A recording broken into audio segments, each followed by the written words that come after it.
Hey guys, welcome back to the channel. Hope you guys are doing really well, no matter where you're at. Welcome back to another video of Felix Love Watches and EDC. Today, I want to talk about a topic that is on my mind for a while, and I actually got asked by a few of the local collectors and subscribers from the channel, and I think this is a really worthy topic to be shared among the wide audience, because it has certainly gave me clarity in terms of where I want to go with my watch collection. And I think just by talking about it now will just inspire you. Of course, hope this message gets spread around to all the watch collectors that we share our passion with, and also give you some direction and clarity around what you're gonna do in terms of your watch collection. Now, the topic of today is, should we have our own trend, or should we simply follow a trend? Okay, should we make our own trend, or should we follow a trend? And the reason why I say this as a topic is because when I reflect myself of collecting, some of the very worthy modern affordable Seiko collections over the last 3 and a bit years. We talk about watches from a price range of sub $100 of the the Seiko Rolex Datejust Killer, right? The SX 79. I think that's still the model number I remember. All the way up to a couple $1,000, right? This SPDX 017, the last true gen of course, the highly celebrated MM300, Marine Master 300. This is about $2,000. Okay, now that's across a wide spectrum. Of course, not to mention Seiko makes way more expensive watching that than that. And from a quantity perspective, we built our collection from a single Seiko Samurai. I think that was the first prospect that I had, the Orange Samurai, which is still the logo of the channel. To 24 Seikos, right? That's about of course, we sold and acquired many in between. From 1 to 24, that's 8 Seikos a year. That's about almost almost one watches every 1 month and a bit for 3 years nonstop. That's a lot of watches that we bought for the last 3 years, and I was very proud of it. Right, but then the whole collection took a turn in terms of quantity. Right, I was a very committed 24 Seiko guy, because I love my channel, I love you guys, and that's why I invest about, I think, 150 or 200 bucks on that Tolbury 24 watch boxes as well, because I want to go for the long term of 24 Seikos, because I get to see myself truly enjoying them. But you know what, things did take a turn. I started selling one, and then one became two, and then become many.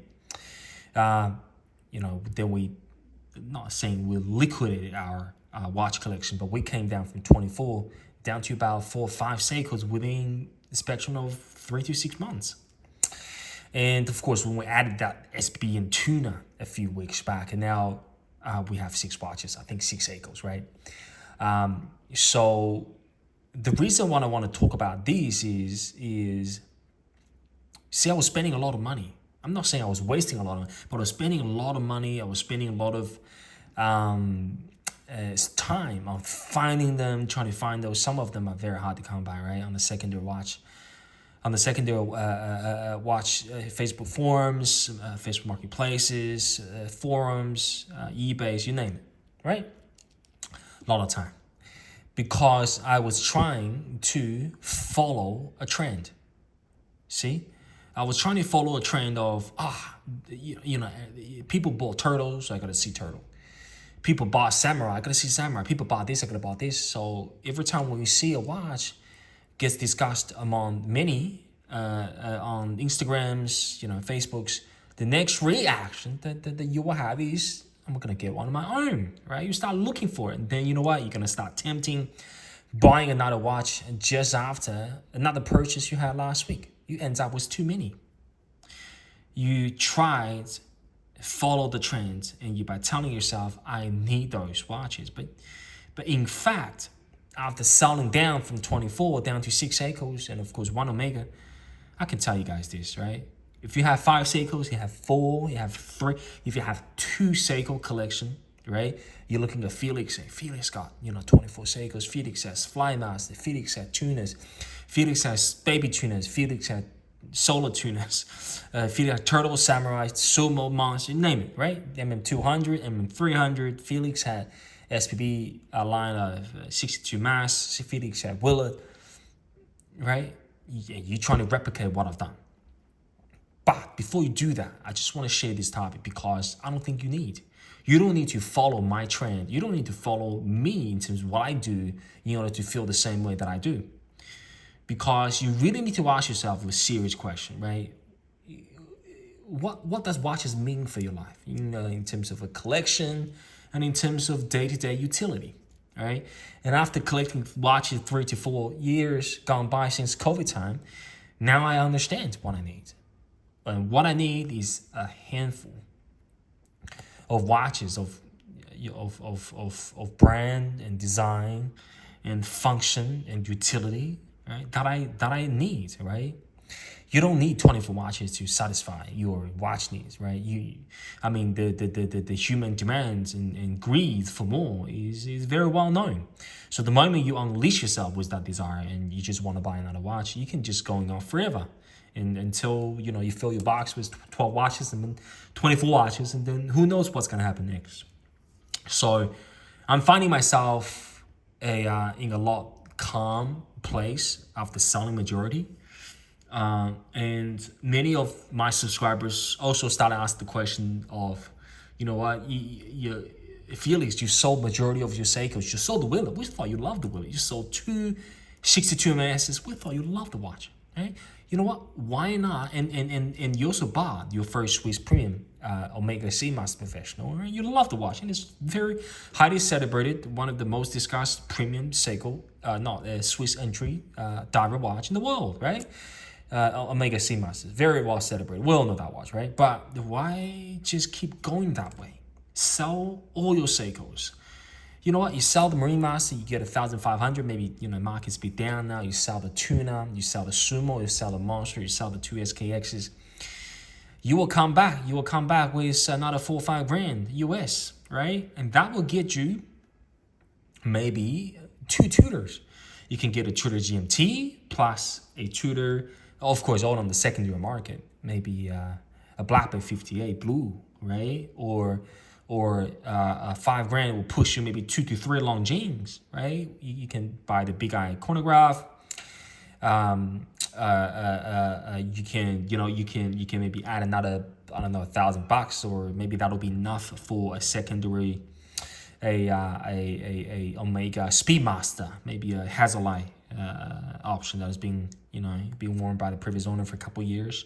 That could be possible, right? Or you could save out that portion and wait for when the dealer costs you for the first Rolex, right? Maybe that's quarters of money, or sort of 40% of the cost for a sub, for a secondary sub, right, of Rolexes.